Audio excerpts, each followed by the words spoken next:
Assalamualaikum warahmatullahi wabarakatuh. Salam budaya.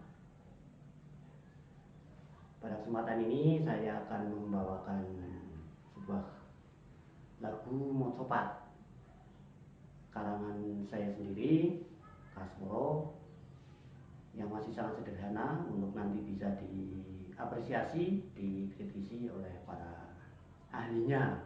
Lagu ini saya persembahkan untuk Suwargi atau almarhum Mbah Danang Nawan. Lagunya adalah Mocopat Dandanggulo. Saya beri judul juga Mbah Nawan. Lagunya seperti ini. Selamat menyaksikan dan selamat mendengarkan. Tu inguni jaman kang kawuri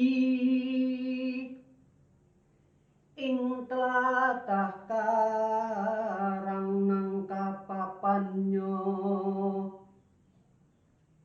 Mbah Nawan iku asmane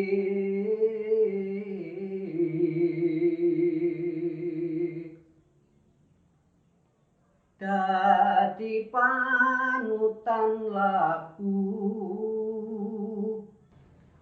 kesenian Jawa kang mligi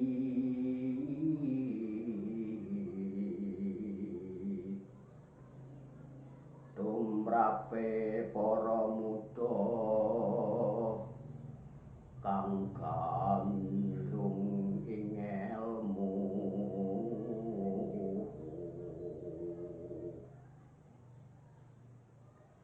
pedalangan kang sanyata wajib kita kabeh kang nguri-uri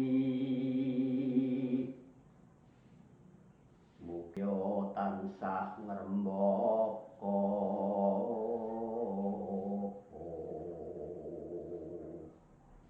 matur nuwun nyuwun pangapunten.